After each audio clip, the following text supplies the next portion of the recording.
Hello, welcome to the Heartbreak Stories channel. Today's story is about a man who built everything from the ground up: his career, his home, his marriage.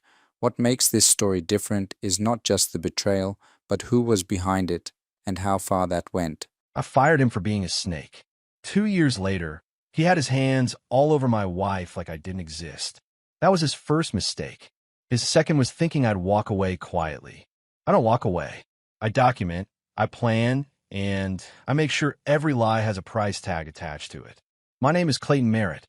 I'm 44 years old, and for the last 11 years I've worked as a regional manager for Caldwell Construction out of Columbus, Ohio. I oversee 6 active job sites, manage contracts, handle subcontractors, and make the calls that keep projects on schedule and under budget. If a crew isn't pulling its weight, I'm the one who has that conversation. I've never enjoyed firing people, but I've never lost sleep over it either, not when it's earned. I met Naomi at a friend's cookout in the summer of 2010. She had this way of laughing with her whole body, shoulders shaking, head thrown back, completely unguarded. I thought she was the most alive person I'd ever seen. We dated for 2 years, married in a small ceremony outside Dayton, bought a house in Westerville, got a rescue mutt named Bruno who immediately claimed the couch as his own. We built something real, or so I believed. The distance crept in a way it always does, quietly, disguised as normal life. Longer hours for me, a new circle of friends for her, conversations that stopped going anywhere. I noticed it, but told myself it was just a season. Every marriage has them. I kept showing up, kept trying. Date nights that felt like job interviews. Flowers she'd acknowledge with a polite thanks and forget by morning. She told me I was smothering her, so I gave her space. Looking back, I handed her a shovel and called it breathing room. I should have trusted what my gut had been telling me for months. That Tuesday, I left the Glenbrook site early. One of my foremen had flagged a concrete delivery issue, and I'd handled it by phone, which meant I was on Route 9 headed home by 4:30 instead of 6. Bruno needed his evening walk, and Naomi had said she'd be working late. Some extended project meeting she'd texted that morning. I missed my exit. Not distracted, not tired. Just missed it the way you sometimes do when your mind is already somewhere else. I looped around through the Riverside neighborhood, cutting back toward Westerville on Morse Road. That's when I saw her car. A white Subaru Outback with a small dent in the rear bumper I'd been meaning to fix for a year, parked in front of a brick 2-story on Garfield Terrace I'd never seen before. I pulled over and sat there with the engine running. I knew the address. Not because I'd been there, because I'd seen it in a screenshot I wasn't supposed to see 3 weeks earlier. A calendar notification that popped up when Naomi's phone lit up on the kitchen table. She grabbed it fast. I told myself it was nothing. It wasn't nothing. I turned off the engine, sat for maybe 4 minutes. Then I got out. The front porch light was on. The door opened before I reached the end of the front walk, and there was Naomi, laughing at something over her shoulder, wearing the blue cardigan I'd given her for her birthday. She looked relaxed, happy even, the kind of happy she hadn't looked around me in a long time. Then he followed her out. Derek Payne, 38 years old, broad shoulders, the practiced ease of a man who thinks the world owes him a favorable outcome. I recognized him the same instant my stomach turned to stone. Derek had worked under me at Caldwell for 14 months before I terminated his contract 2 years ago. Chronic lateness, 2 safety violations, and a habit of undermining junior crew members to make himself look better. He'd taken the firing personally. Told one of my foremen I'd regret it. I suppose this was his version of collecting. Naomi saw me first. Her laughter died. Derek hadn't noticed me yet. He stepped up behind her and put both hands on her shoulders, casual, familiar, like he'd done it 100 times. Like I wasn't standing 15 feet away on the public sidewalk. He put his hands on my wife like I wasn't even there. I walked toward them at a steady pace. Derek looked up then, and I watched the confidence drain out of his face 1 degree at a time as he registered who I was. He dropped his hands. I didn't raise my voice. I didn't need to. Derek. I let his name sit in the air like a bill come due. Then I looked at Naomi. I'd like you to explain this. She didn't apologize. She didn't reach for me. She pulled the cardigan tighter across her chest and said, flatly, "You weren't supposed to be here." Not, "I'm sorry." Not, this isn't what it looks like. Just, you weren't supposed to be here. Like the problem was my timing. Derek cleared his throat and took one step forward. Hey man, maybe you should. Don't. One word. I didn't move, didn't flinch, just looked at him until he stopped talking. Then I looked back at Naomi. How long? She glanced at Derek. He looked at the porch boards. Clayton, she started. How long, Naomi? She pressed her lips together and then, almost quietly, said, 8 months. 8 months. I did the math fast, and it landed like a pallet of concrete off a loading dock. 8 months ago, we were still going to church on Sundays. 8 months ago, I took her to Hilton Head for our anniversary. I stood there for a moment and reminded them both exactly who they were dealing with. Not with a speech, not with rage, but with the stillness of a man who has already made his decision. Derek couldn't hold my gaze. Naomi looked somewhere past my shoulder. Then I turned and walked back to my truck. Bruno was waiting at the window when I got home. He pressed his broad head against my knee the moment I sat on the floor of the entryway, and I put both hands in his fur and didn't move for a long time. That was the last quiet moment for a while. I drove home on autopilot that night. Didn't turn on the radio, didn't call anyone. Just watched the road and let my mind run through the math of 8 months the way I'd run through a budget, line by line, date by date, looking for where the numbers stopped adding up. Bruno was already asleep by the time I heard Naomi's car in the driveway. I didn't move from the kitchen table. I just sat there with a glass of water I hadn't touched and waited. She came in through the side door, keys jingling, and stopped when she saw me. We need to talk, I said. She set her bag down slowly. Clayton, sit down, Naomi. She sat, and for a moment, she looked like the woman I married, uncertain, a little soft around the edges. Then she straightened her back and the mask came back up. I know what you're going to say, she began. Then save us both some time and don't make me drag it out of you. I kept my voice even. Derek Payne, 8 months. Walls don't I know? She looked at the table. That's most of it. Most of it, I repeated. So there's more. She exhaled slowly.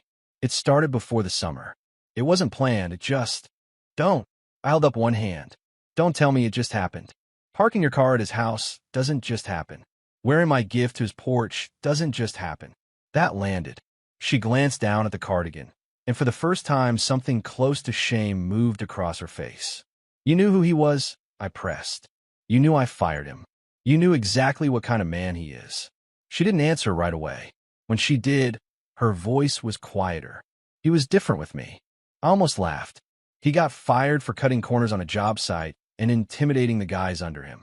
That's not a personality someone switches off for the right woman. Naomi. That's who he is. She folded her hands on the table. I'm not going to sit here and defend him to you. Then defend yourself. Tell me what I did wrong. Tell me what I missed. You didn't do anything wrong. She said it like it was supposed to be a comfort. That's not what this is about. Then what is it about? She was quiet for a long moment, eyes somewhere past my shoulder. Then, I stopped feeling like a priority. I stopped feeling like you actually saw me. I sat with that. Let's settle. Because part of me, the part that had been lying awake at night for months, recognized something in those words. And part of me knew she was using a real feeling as a cover story for a choice she'd already made long before she bothered to say any of this to me. You could have told me that, I said finally. You could have said those exact words 6 months ago, and I would have listened. But you didn't come to me. You went to him. And not just any him. The man who spent 14 months trying to undermine my job and left my site threatening to get even. Her jaw tightened. I didn't know about that. You knew I fired him for cause. You knew I didn't speak highly of him. That's enough. She stood up, moved to the counter, arms crossed. So what now? You want me to beg? You want an apology you can hold over me? I stood up too. I want the truth for once. That's all I ever wanted. She turned to face me, and her expression shifted, cooler, more controlled.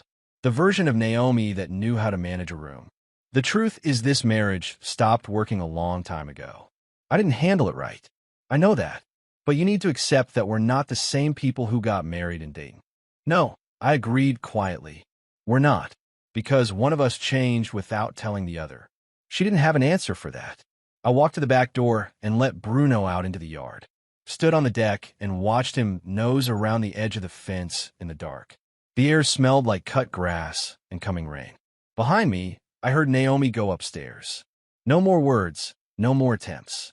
I stayed on that deck for a long time. When I came back inside, I went straight to the desk in the spare room and opened my laptop. I wasn't angry anymore. Anger burns fast. What I felt instead was cold and clear and deliberate. I opened the shared cloud account we use for household documents, the one she hadn't thought to change the password on, and I started reading. Well, I found there changed everything. This wasn't a stumble. This was a system. I've managed construction projects long enough to know that the most dangerous problems are the ones that look minor on the surface. A hairline fracture in a load-bearing wall. A contractor who files clean reports but never quite finishes on time. You learn to document everything because the day you need proof is never the day you expect it. That instinct saved me. I spent the early morning hours at the spare room desk with a legal pad and my laptop, building what I mentally called the file. Bank statements first. I had access to all our joint accounts, and what I found made my jaw tighten. Recurring transfers, small enough not to trigger a conversation, large enough to add up fast. Over 8 months, just under $4,000 had moved from our joint savings into an account I didn't recognize. The transfers were labeled personal expenses. Then the cloud drive.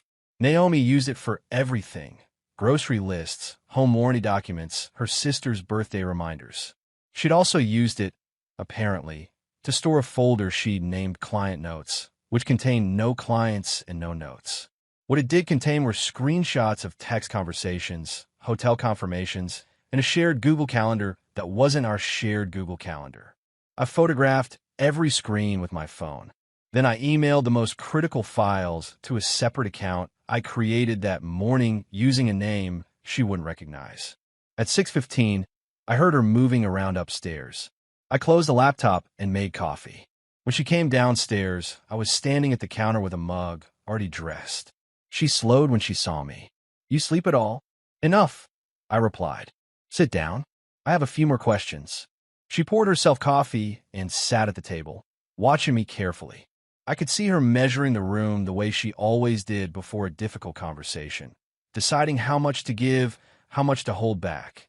I set my phone face up on the table between us, open to a screenshot of the hidden calendar. Her eyes went to it and stayed there. "Client Notes folder," I said. "Nice touch." She didn't speak for a long moment. Then, quietly, "How long have you had that?" "Since about 2 this morning." I pulled out the chair across from her and sat down. "For $1,000, Naomi. 8 months of hotel rooms, dinners, one weekend in Nashville that you told me was your sister's bachelorette." Her hands tightened around the mug. "Here's what I want to know," I continued, keeping my voice steady and low. "Did you know, when this started, that Derek had threatened to get back at me after I let him go? Did he tell you that?" She looked up then, and the answer was in her face before she opened her mouth. "He mentioned you weren't exactly fair to him," she said carefully. Something went cold in my chest. "He told you I wronged him, and you believe that." "I didn't think." "You didn't think?" I cut in where you didn't want to think. "Because those are two very different things." She set down her mug. "Clayton, whatever Derek's motives were, what I felt was real. I wasn't a pawn in some grudge match. Maybe not intentionally." I stood up and picked up my phone. "But you handed him exactly what he wanted, and you paid for it out of our savings account." She flinched at that. I walked to the door, then stopped and turned back.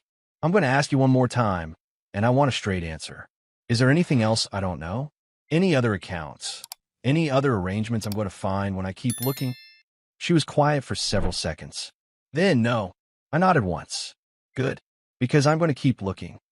I drove to the office and spent the morning focused on the Glenbrook site reports, because work doesn't stop because your life falls apart, and because staying busy kept the cold thing in my chest from spreading. At noon, I called Owen Burke, my oldest friend, and told him I needed to meet that evening. Owen showed up at my place at 7 with a six-pack and no questions until I was ready. I laid it all out: the discovery, the confrontation, Derek Payne, the money, the calendar. He listened without interrupting, which is one of the things that makes Owen Owen. When I finished, he leaned forward with his elbows on his knees. "What are you going to do?" "I've already started," I said. "About everything documented. I'm calling a lawyer tomorrow." He nodded slowly. You need anything from me? Not yet, but I will. Bruno jumped up beside me on the couch and settled his weight against my leg. Owen looked at him, then back at me. You doing okay? I thought about it honestly. I'm functioning. That's enough for now. He stayed for 2 hours. We didn't talk about Naomi the whole time. We talked about the Bengals, a job site problem I'd been turning over, his daughter's college applications. Normal things. Necessary things. When he left, I sat alone in the quiet house and felt the shape of what was coming. Not with dread, with the kind of focus I bring to a project that has no margin for error. I had work to do. The lawyer's name was Patricia Holt, referred by a colleague who'd been through a divorce 3 years earlier and come out standing. She had an office on North High Street, a firm handshake, and the manner of someone who had heard every variation of this story and still took each one seriously. I sat across from her on Wednesday morning and set a manila folder on her desk. She opened it, scanned the first few pages, and looked up. You put this together last night. 2 nights ago and yesterday, I said. I wanted to come in with something concrete. She turned a few more pages. This is thorough. Bank transfers, time-stamped calendar entries, the hotel confirmations. She paused at the Nashville receipt, all from jointly accessible accounts. Everyone. She closed the folder and folded her hands on top of it. Mr. Merritt, based on what you've brought me, you're in a strong position. The financial transfers complicate things for her significantly. Ohio is an equitable distribution state, but documentation of this kind of expenditure matters. We spent 90 minutes going through specifics. The house, in both our names, purchased 6 years ago. The joint savings. My pension through Caldwell. Her part-time consulting income she'd never fully disclosed. By the time I left, the process had officially begun. I drove home feeling something I hadn't expected. Relief. Not happiness, not closure, just the clean sensation of a decision made and locked in. Naomi was working from home that afternoon. She was at the kitchen table with her laptop when I came in, and she looked up with an expression I couldn't quite read. Cautious, maybe, waiting to see which version of me had walked through the door. I set a sealed envelope on the counter beside her. She looked at it without touching it. What is that? Open it, I said. She did. Her eyes moved across the first page slowly, then faster. When she looked up, something in her face had shifted. Not the controlled composure I'd been dealing with for days, but something rawer underneath it. You filed already, she said. I retained an attorney this morning. She stood up from the table. Clayton, we haven't talked about whether this is what we both want. I know what I want. I kept my voice level, and I know what you chose. Those two things don't leave a lot of room for a different conversation. She set the papers down. So that's it. You're just done. Naomi. I looked at her steadily. You spent 8 months for $1,000 and every free Tuesday and Saturday building something with a man who took that job specifically because of his grudge against me. You had a second calendar, a second account, and a cover story for every weekend. That's not a mistake. That's a decision. A long series of them. Her voice dropped. I told you I wasn't happy. You told me you needed space. That's not the same thing. I picked up my keys from the counter. I'm going to stay at Owen's for a few nights. I'll be back Saturday to get some things. Patricia Holt's contact information is on the second page. You'll want to find your own representation. She stood very still. You planned all of this. I documented the truth and acted on it. I paused at the door. That's what I do. I whistled for Bruno, clipped his leash, and walked out into the afternoon air. Behind me, I heard nothing. No door slam, no called out word. Just silence. Bruno trotted beside me down the sidewalk, tail moving steadily, completely unbothered by the fact that the world had just changed. Dogs have a gift for that. They live in whatever moment they're in and trust that you know where you're going. I was starting to trust that again, too. I was on site at Glenbrook Friday morning when my phone buzzed with an unknown number. I let it go to voicemail. 40 minutes later, during a break between contractor walkthroughs, I played it back. Clayton, this is Renee Holloway, Naomi's friend. I know this is out of nowhere, and I understand if you don't want to talk to me. But there are things you should know. Please call me back. I stood beside my truck in the site parking lot and listened to it twice. Renee Holloway. I met her maybe 4 or 5 times over the years, birthday dinners, a 4th of July cookout. Quiet woman, careful with her words. She and Naomi had been close since before I came into the picture. I called her back within the minute. She answered on the second ring. Her voice was steady but tight, the way people sound when they've been rehearsing something difficult. She asked if we could meet in person somewhere away from the neighborhood. I suggested a coffee shop off Morse Road. I knew she wouldn't normally have reason to visit. She was already there when I arrived, a half-drunk tea in front of her and a manila envelope on the table. I sat down and waited. I've been going back and forth about this for 2 months, she said. I want you to know that. I appreciate you making the call, I replied. She slid the envelope across the table. I didn't print everything, just what I thought mattered most. The rest I can forward if your attorney needs it. I opened it carefully. Screenshots, text conversations between Renee and Naomi. I scanned the first few and felt the temperature in the room drop. Naomi hadn't just stumbled into Derek Payne. She'd known exactly who he was. There were messages going back 14 months before the affair started, in which she mentioned running into him, then talking to him, then meeting him for coffee. And in one message, dated about 2 weeks before I would have estimated the affair began, Naomi had written, "He's still bitter about Clayton letting him go. Honestly, I get it. Clayton can be cold when he decides someone's done." Renee watched me read. She didn't fill the silence with apologies. She knew about his grievance against me. I said, not looking up. She knew, and she didn't tell you. Renee wrapped both hands around her mug. I told her she was playing with fire. I told her twice. She said she could handle it and that it wasn't serious. She paused. Then it became serious, and she asked me to cover for her at a family thing in March. I said no. That's when we stopped talking as much. I set the papers down. She used you before that, though, as an alibi. Renee nodded. Just once, but it was enough. A few times. I didn't know what I was covering for. When I figured it out, I stopped. We sat there for a moment. Outside, a light rain had started against the coffee shop window. "Why now?" I asked. She looked at me directly. "Because I found out she's telling people you became controlling after the separation. That you're making her life difficult on purpose." Her jaw tightened slightly, and that didn't sit right with me. "You've never been anything but decent to everyone I've ever seen you interact with." I thanked her, genuinely. She nodded, finished her tea, and left without making it into more than it was. I sat there for another 10 minutes, going back through the messages. Then I texted Patricia Holt and told her I had supplemental documentation she'd want to see. That evening I came home to get Bruno's food and an extra set of clothes. Naomi was upstairs. I could hear her on the phone, voice low, doing what she did best, managing the narrative. I didn't announce myself. I moved through the house quietly, gathered what I needed, and left. In the truck, Bruno settled in the back seat and exhaled the long, satisfied breath of a dog who has no idea what's happening and couldn't care less. I drove toward Owen's place with the rain picking up on the windshield and Renee's envelope on the passenger seat. The picture was complete now. Every angle accounted for. I wasn't angry. I was ready. The dinner was at Forsyth Grill, a downtown Columbus restaurant with good lighting and better steaks. My colleague Dan Whitaker had suggested it for a working dinner. He was overseeing the bidding process on a new mixed-use development near Easton, and he wanted my read on 2 of the subcontractors in the running. I'd worked with both of them before. It was exactly the kind of conversation I was built for. I arrived at 7, shook Dan's hand, and we settled in at a corner table with drinks and the bid documents spread between our plates.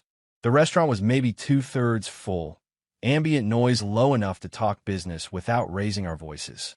I was explaining my experience with one of the contractor's safety record when I noticed Dan's eyes flick past my shoulder. I turned. 3 tables away, angled toward the far wall, were Naomi and Derek Payne. They hadn't seen me yet. Naomi was talking, gesturing slightly with her wine glass, and Derek was leaning in the way men do when they want someone to think they're listening. He had one arm stretched across the table toward her, fingers close to her hand. Comfortable. Territorial. I turned back to Dan. "Sorry," I said. "You were saying about the permit timeline." Dan blinked, then recovered. "Right. The county's been running about 6 weeks behind on commercial permits, so..." I listened, asked the right questions, made the right notes. Somewhere in my peripheral vision, I was aware of the moment Naomi finally looked up and scanned the room, the way people do when a conversation has a natural pause. I was looking down at the bid documents when she found me. I didn't react, didn't look up. Dan was mid-sentence about load-bearing specifications, and I gave him my full attention. About 30 seconds later, I glanced up, not toward their table, just generally, and caught it in one clean frame. Derek had clocked me. His posture had shifted. That loose, self-satisfied ease was gone, replaced by something stiffer, more deliberate. He said something to Naomi. She set down her wine glass. I looked back at Dan and asked him a question about the second contractor's bonding history. He answered. We talked for another 40 minutes, finished our steaks, and I ordered coffee. When the check came, I stood, shook Dan's hand, and buttoned my jacket. I didn't approach their table, but I walked past it on the way to the door, and I made it a point to walk slowly. Derek looked at the table. Naomi held my gaze for 1 second, 2, then looked away. I nodded once, not at her, not at him. Just the measured acknowledgement of a man who sees everything and owes nothing, and walked out into the night air. Outside, I stood at my truck for a moment and breathed. The rain from earlier had stopped. The street was wet and quiet. My phone buzzed. Owen, you still at dinner? I typed back, just leaving. Derek and Naomi were there. 3 seconds. Then I smiled for the first time in days. And nothing. I had a good steak. I drove home. Not Owen's place, but home, because the house was still mine, and I was done letting anyone make me feel like a guest in my own life. Bruno met me at the door like I'd been gone a week. I sat on the kitchen floor with him for a few minutes, let the quiet settle around us. The file was growing. The legal process was moving. And tonight, without raising my voice or changing my expression, I had reminded them both exactly what kind of man they were dealing with. That was enough for one evening. The decision to leave wasn't dramatic. I didn't announce it, didn't pack a bag in front of her, didn't make it into a scene. I simply looked at the house one Sunday morning. The photos still on the walls, Naomi's coffee cup on the counter, the whole carefully maintained surface of a life that had been hollowed out from underneath, and decided I needed to step back from it before it started feeling normal.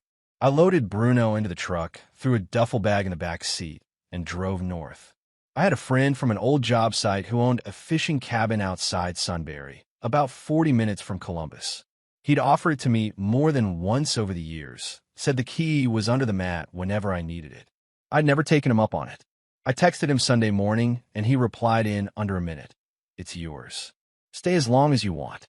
The cabin was small, practical, exactly what I needed. Pine walls, a wood stove that took some coaxing, a back porch that looked out over a narrow creek running through bare November trees. No television. Spotty cell service. Bruno thought it was the best place he'd ever been in his life and spent the first afternoon investigating every inch of the perimeter at full speed. I turned my phone to silent and left it that way. By Monday evening, Naomi had called 11 times. 3 texts from her mother. 2 from a number I didn't recognize that turned out, when I checked, to be Derek Payne's. I stared at that one for a moment, then set the phone face down on the porch railing and watched the creek. He was calling me now. That told me more than anything Naomi had said in days. I called Patricia Holt on Tuesday morning, gave her a contact number for the cabin, and told her to route anything urgent through that line. She updated me on the filing status. Everything was moving cleanly. The financial documentation had done exactly what she said it would do.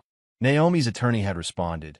In the initial tone, Patricia noted with professional understatement, suggested that Naomi had been advised her position was not strong. I spent the days working with my hands. Cleared brush along the creek bank. Replaced 2 rotted boards on the back porch. Chopped enough firewood to last the cabin 3 winters. Physical work, the kind that empties your head and reminds you what your body is actually for. Evenings I read, cooked simple food, let Bruno sleep across my feet by the wood stove. On Wednesday, I called Owen and told him where I was. How's the reception up there? He asked. Bad enough to be useful, I replied.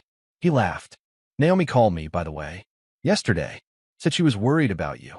I waited.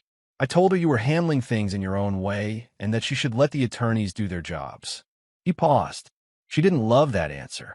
No, I agreed. She wouldn't. Derek Payne also called me, Owen added, and his voice shifted slightly. Don't ask me how he got my number. He wanted to talk, he said.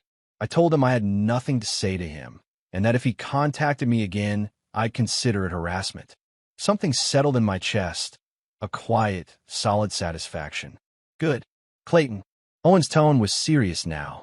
She's starting to tell people things. Mutual friends. The story she's putting out is that you disappeared without warning and she doesn't know where you are. She knows where I am. She knows I'm safe. She just doesn't know the address. I know that. But people who only hear her side don't. I thought about it for a moment. She can say what she wants. The paperwork tells the real story. I stayed at the cabin through Friday. 5 days total. Not a long time, but long enough. Long enough to sleep without the house's particular silence pressing down on me. Long enough for Bruno to look genuinely disappointed when I loaded him back into the truck. Long enough for Naomi's panic, which Owen confirmed had been escalating all week, to show her own people exactly who she was when she didn't have her composure under control. I drove back into Columbus on Saturday morning. The sky was flat and gray, the kind of November sky that doesn't commit to anything. I stopped at the house to drop Bruno's things and pick up a few files I needed, and Naomi was there. She came downstairs when she heard the door and stopped at the bottom of the stairs. She looked tired. Not the polished tired she performed sometimes when she wanted sympathy, but genuinely worn, like she'd been running a script for 5 days straight and had finally run out of lines. I didn't know where you were, she said. I needed space, I replied, setting my keys on the counter. I thought you'd understand that. You're the one who told me I needed to give more of it. She flinched, didn't respond. I picked up the files from the desk, checked on Bruno's water bowl, and headed back to the door. I paused with my hand on the frame. Naomi, whatever you've been telling people this week, Owen, your friends, whoever else, it's going to be measured against the record. You know what that record says. I kept my voice even. Act accordingly. I left her standing in the hallway. Bruno watched me from the couch with the mildly philosophical expression he reserved for moments he didn't fully understand but had decided to trust me on. I gave him a scratch behind the ears and walked out. The silence behind me was hers now. She could do what she wanted with it. The post went up on a Saturday evening. I found out about it from a text from my colleague Dan Whitaker, who sent a screenshot with a simple message. Saw this. Thought you should know. It was Naomi's social media, a platform she used mostly for home decor and the occasional dinner photo. The post was a photograph of an empty coffee mug on a windowsill, rain on the glass behind it, the caption carefully composed, "Some seasons strip everything away. Grateful for the people who show up when the person who was supposed to be there just disappears. Healing is non-linear, but it's happening." 46 likes. A string of comments. Sending love, you deserve so much better, we're here for you. From people who had no idea what they were actually supporting. I read it twice. Set my phone down. Picked it up again. I had two options. Ignore it, which was the dignified choice and the one that protected my legal position. Or respond, which was the emotionally satisfying choice and the one that would cost me. I ignored it. What I did instead was send 3 people a document. Not a post, not a public statement. A document, a tidy, factual summary of the timeline, with dates, dollar amounts, and the key fact from Renee's screenshots. No editorializing, no emotional language. Just a record. I sent it to Dan, to my friend Greg Tully from the Industry Association, and to Naomi's cousin Bev, who I knew was one of the people closest to her family and would understand what she was reading. I did not ask them to share it. I did not tell them what to do with it. I simply made sure that the people most likely to hear Naomi's version also had access to mine. Within 24 hours, the comment section on her post had gone quiet. No new supportive messages. A few of the earlier ones deleted. Dan texted me. Bev called me. She's not happy with Naomi. I didn't respond to that one. Naomi called me Sunday night, and her voice when I answered was different. The careful control stripped back, something rawer and sharper underneath. You sent that document to Bev, she said. Not a question. I shared accurate information with a few people. I replied. You're trying to destroy me. I'm trying to make sure the truth is available to people who are being told a story, I said. That's not destruction. That's documentation. She went quiet for a moment. Then, my attorney says you've been thorough. Your attorney is right. Clayton, her voice dropped. Is there anything left here to save? Any part of you that wants to find a way through this? I sat with that question for a full 10 seconds. Not because I was tempted, but because she deserved a real answer. No, I said, there isn't. Not after what I found in that folder. Not after Derek. Not after you let me stand in front of you on that porch and treated me like an inconvenience. I kept my voice level. What I want is for this to be finished cleanly and fairly, and then I want to move forward. That's all I want from you now. She spent 8 months lying, cheating, spending their money, and then she calls and asks if there's anything left to save. Clayton gave her the most honest answer he could, and honestly, I respect him for it. She didn't respond. After a moment, the line went quiet. I set the phone down and looked across the living room at Bruno, who had arranged himself in the exact center of the couch with the authority of a dog who has decided that the furniture situation has permanently improved. I wasn't angry. I wasn't even sad. What I felt was something close to clear-headed, the feeling that comes when a long, complicated project finally shows you the path to completion. The path was there. I could see it clearly. I just had to walk it. The call from my mother came on a Wednesday evening, 3 weeks into the legal process. I was at Owen's kitchen table going through the latest round of documents Patricia had forwarded. A response from Naomi's attorney that was, as Patricia had predicted, considerably less aggressive than the opening position. The financial documentation had done its work. My mother, Irene Merritt, was 68 years old and had lived alone in a house outside Dayton since my father passed 9 years ago. She called me every Sunday without fail, brief and practical. How's the job? How's the weather? How's Bruno? She did not call on Wednesdays. When her name appeared on my screen that evening, I stepped away from the table and answered. Clayton. Her voice was steady, the way it always was, but underneath the steadiness was something careful. Something she'd been carrying for a while. I spoke to Naomi's mother today. Ellen called me. I leaned against the wall. What did she say? Her version of events. A pause. I listened. Then I told her I'd speak to you before forming any opinions. I appreciate that. I've been thinking about what to say to you for 2 days now. Her voice was quiet. I want to tell you something, and I need you to hear it as your mother, not as someone trying to make things better or worse. Go ahead. She took a breath. I never fully trusted Naomi. From the beginning, there was something in how she looked at you, not with love exactly, but with calculation, like she was measuring the distance between what you were and what she needed you to be. She stopped.